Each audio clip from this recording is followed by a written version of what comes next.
Hello అండి అందరికీ welcome to DM kitchen. ఈరోజు వచ్చేసి మా ఇంట్లో జొన్న రొట్టె చేసామండి.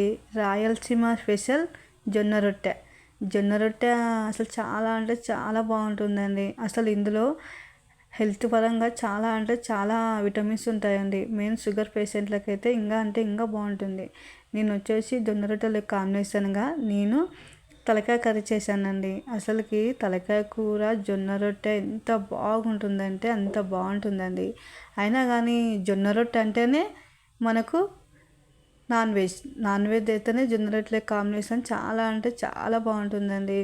అసలు జొన్న రొట్టె డైట్ చేసేవాళ్ళు చాలా వరకు జొన్న రొట్టెనే ఎక్కువ తింటుంటారు. రోజుకో జొన్న రొట్టె కానీ తినండి నైట్ పూట, చాలా అంటే చాలా మంచిది. అలానే జొన్న రొట్టె వచ్చేసి పల్లెటూరులో చేస్తారు చూడండి, అబ్బా ఆ కట్టెల పొయ్యి మీద ఆ జొన్న రొట్టె చేస్తుంటే అసలు ఆ స్మెల్కే ఎప్పుడెప్పుడు తిందామా ఆ జొన్న రొట్టె అంతట్టు ఉంటుంది. మా అత్తమ్మ కూడా జొన్న రొట్టె చాలా అంటే చాలా బాగా చేస్తుందండి. జొన్న రొట్టె అసలు పూరీలు ఎలా పొంగుతాయో అలా పొంగుతాయి మా అత్తమ్మ జొన్న రొట్టె చేస్తే. మా అత్తమ్మ చేసే జొన్న రొట్టె అంటే నాకు చాలా అంటే చాలా ఇష్టం.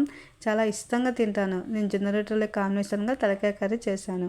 ఈరోజు మా ఇంట్లో జొన్న రొట్టె తలకాయ కూర. మీ ఇంట్లో ఏం వంట చేస్తారో కామెంట్ చేయండి ఫ్రెండ్స్. అలానే మా వీడియో నచ్చినట్లయితే లైక్ చేయండి, షేర్ చేయండి, కామెంట్ చేయండి, సబ్స్క్రైబ్ చేసుకోండి ఫ్రెండ్స్. ఓకే మరి బాయ్.